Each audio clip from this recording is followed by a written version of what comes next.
ಇನ್ನು ಬೀದರ್ನಲ್ಲಿ ಸಿಬ್ಬಂದಿಯನ್ನ ಕೊಂದು ದರೋಡೆ ಕೇಸ್ಗೆ ಸಂಬಂಧಪಟ್ಟ ಹಾಗೆ ಸದ್ಯ ತೆಲಂಗಾಣ ಪೊಲೀಸರು ಬೀದರ್ ಪೊಲೀಸರ ನಿದ್ದೆಗಿಳಿಸಿದ್ದಾರೆ. ಈ ಘಟನೆ 4 ದಿನ ಕಳೆದರೂ ಕೂಡ ಇನ್ನೂ ದರೋಡೆಕೋರರ ಸುಳಿವು ಸಿಕ್ಕಿಲ್ಲ. ಸ್ಥಳೀಯವಾಗಿ ಸದ್ಯ ಮಾಹಿತಿಯನ್ನ ಕಲೆ ಹಾಕುವಂತಹ ಕೆಲಸವನ್ನ ಬೀದರ್ ಪೊಲೀಸರು ಮಾಡ್ತಿದ್ದಾರೆ. ಹೊರ ರಾಜ್ಯಗಳಿಂದ ನಗರದ ಸುತ್ತಮುತ್ತ ಬಂದವರ ಮಾಹಿತಿಯನ್ನ ಕಲೆ ಹಾಕುವಂತಹ ಕೆಲಸ ಆಗ್ತಾ ಇದೆ. ಮೊನ್ನೆಯಷ್ಟೇ ಎಡಿಜಿಪಿ ಹರಿಶೇಖರನ್ ಪ್ರೆಸ್ ಮೀಟ್ ಮಾಡಿ ಮಾಹಿತಿಯನ್ನ ನೀಡಿದ್ರು. ಆರೋಪಿಗಳು ಯಾರು ಅನ್ನೋದು ನಮಗೆ ಗೊತ್ತಾಗಿದೆ ಅಂತ ಹೇಳಿದ್ರು. ಆದ್ರೆ ಆರೋಪಿಗಳು ಯಾರು ಅನ್ನೋದು ಗೊತ್ತಾಗಿದ್ರೂ ಕೂಡ ಇದುವರೆಗೂ ಆರೋಪಿಗಳನ್ನ ರೀಚ್ ಆಗೋದಕ್ಕೆ ಪೊಲೀಸರಿಗೆ ಸಾಧ್ಯ ಆಗಿಲ್ಲ. ಸದ್ಯ ಬೀದರ್ ನಗರಕ್ಕೆ ಬಂದವರ ಬಗ್ಗೆ ಪೊಲೀಸರು ಮಾಹಿತಿಯನ್ನ ಕಲೆ ಹಾಕ್ತಿದ್ದಾರೆ.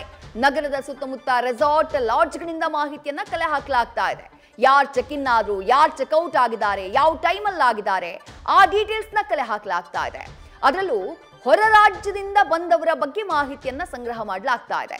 ಜನವರಿ 13ನೇ ತಾರೀಕಿನಿಂದ ಕೃತ್ಯ ನಡೆದಂತಹ ಜನವರಿ 16ನೇ ತಾರೀಕು ಅಲ್ಲಿ ತನಕ ಆ 3 ದಿನಗಳ ಗ್ಯಾಪ್ನಲ್ಲಿ ಬಂದು ಹೋದವರ ಬಗ್ಗೆ ಇನ್ಫಾರ್ಮೇಶನ್ ಕಲೆ ಹಾಕ್ತಿದ್ದಾರೆ ಪೊಲೀಸರು. ಬೀದರ್ ಸುತ್ತಮುತ್ತಲಿರುವಂತಹ ಅರಣ್ಯ ಪ್ರದೇಶಗಳಲ್ಲೂ ಕೂಡ ಹುಡುಕಾಟವನ್ನ ನಡೆಸಲಾಗ್ತಾ ಇದೆ. ಚಿಟ್ಟ, ಶಹಾಪುರ, ಕಾಯ್ದಿಟ್ಟ ಅರಣ್ಯ ಪ್ರದೇಶಗಳಲ್ಲೂ ಕೂಡ ಪೊಲೀಸರು ಶೋಧ ಕಾರ್ಯಾಚರಣೆಯನ್ನ ಮಾಡ್ತಿದ್ದಾರೆ. ಸುಲ್ತಾನ್ಪುರ ಮಾರ್ಗದಲ್ಲಿ ಬೈಕ್ನಲ್ಲಿ ಬ್ಯಾಗ್ ಅನ್ನ ತೆಗೆದುಕೊಂಡು ಹೋಗಿದ್ರು. ಈ ಖದೀಮರು ಬ್ಯಾಗ್ನಲ್ಲಿ ಹಣವನ್ನ ತುಂಬಿಸ್ಕೊಂಡು ಹೋಗಿದ್ರು. ಅವರು ಮೊದಲು ಕಳ್ತನ ಮಾಡಿದ್ದು ಟ್ರಂಕ್ನಲ್ಲಿ. ಆ ಟ್ರಂಕ್ನಲ್ಲಿದ್ದಂತಹ ಹಣವನ್ನ ಬ್ಯಾಗ್ಗೆ ಶಿಫ್ಟ್ ಮಾಡಿ ಆನಂತರ ಬ್ಯಾಗ್ನಲ್ಲಿ ಹಣವನ್ನ ತೆಗೆದುಕೊಂಡು ಹೋಗಿದ್ದಾರೆ. ಹಾಗಾಗಿ ಬೀದರ್ನ ಸುತ್ತಮುತ್ತ ಈ ಖದೀಮರು ಅಡಗಿರುವಂತಹ ಶಂಕೆ ಪೊಲೀಸರಿಗೆ ವ್ಯಕ್ತವಾಗಿದೆ. ಆ ಕಾರಣಕ್ಕಾಗಿ ಅರಣ್ಯ ಪ್ರದೇಶಗಳಲ್ಲೂ ಕೂಡ ಪೊಲೀಸರು ಶೋಧ ಕಾರ್ಯವನ್ನ ಮುಂದುವರಿಸಿದ್ದಾರೆ.